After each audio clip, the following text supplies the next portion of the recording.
ఆంధ్రప్రదేశ్ రాష్ట్ర ప్రభుత్వ ఉద్యోగులు 12వ వేతన సవరణ సంఘం పీఆర్సీ మరియు మధ్యంతర భృతి ఐఆర్ కోసం ఆసక్తిగా ఎదురుచూస్తున్నారు.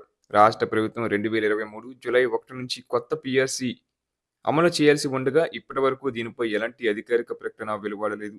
ఈ నేపథ్యంలో ఉద్యోగులు, ఉపాధ్యాయులు మరియు పెన్షనర్లు 43% పీఆర్సీ షిప్మెంట్ మరియు 30% మధ్యంతర భృతి కోసం ఆశగా ఎదురుచూస్తున్నారు. ప్రభుత్వ ఉద్యోగులు 43% కంటే ఎక్కువ పీఆర్సీ షిప్మెంట్‌ను ఆశిస్తున్నారు. గతంలో 2014లో అప్పటి ముఖ్యమంత్రి కిరణ్ కుమార్ రెడ్డి పీఆర్సీ నివేదిక రాకముందే 27% ఐఆర్‌ను ప్రకటించారు. ఆ తర్వాత రాష్ట్ర విభజన జరిగిన తర్వాత 43% షిప్మెంట్‌తో పీఆర్సీని అమలు చేశారు. అయితే పీఆర్సీ బకాయిల విషయంలో కొంత జాప్యం జరిగింది. అనేక విజ్ఞప్తులు, ఆందోళనల తర్వాత 2016 అక్టోబర్ 1 నుండి సిపిఎస్ ఉద్యోగులు 3 విడతలుగా, సాధారణ ఉద్యోగులకు 1 విడతగా పీఆర్సీ బకాయిలు చెల్లించారు. ఎన్నికలు సమీపిస్తున్న సమయంలోనే ఈ బకాయిలు చెల్లించారని అప్పట్లో ఆరోపణలు కూడా వచ్చాయి. ఇప్పుడు కూడా ఉద్యోగులు, ఉపాధ్యాయులు 43% కంటే ఎక్కువ షిప్మెంట్‌ను ఆశిస్తూ ఆందోళనలకు సిద్ధమవుతున్నారు.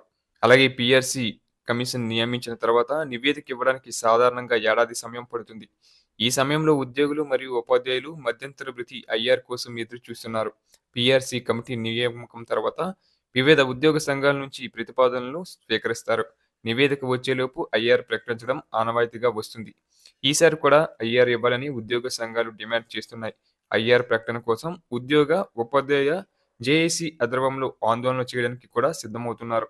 ప్రతి 6 నెలలకు ఒకసారి దేశవ్యాప్తంగా ధరల సూచి ఆధారంగా కేంద్ర ప్రభుత్వం కరువు భత్యాన్ని ప్రకటిస్తుంది. దాన్ని అనుసరించి రాష్ట్ర ప్రభుత్వం రేషియో ప్రకారం డిఏ ఇవ్వాల్సి ఉంది. గత ఏడాది జనవరి, జూలైలో కేంద్రం ప్రకటించిన డిఏ ఆధారంగా రాష్ట్ర ప్రభుత్వం 2 డిఏలు ఇవ్వాల్సి ఉంది. ఈ నెలలో మరో డిఏను కేంద్రం ప్రకటించనుంది. అయినప్పటికీ 2 డిఏలను ఇప్పటికీ ఇవ్వకపోవడంపై ఉద్యోగ, ఉపాధ్యాయ సంఘాల నాయకులు ప్రశ్నిస్తున్నారు. వెంటనే 2 డిఏలను ప్రకటించి ఉద్యోగులపై తమకున్న ప్రేమను నిరూపించుకోవాలని ఉద్యోగ సంఘాలు ప్రభుత్వాన్ని డిమాండ్ చేస్తున్నాయి.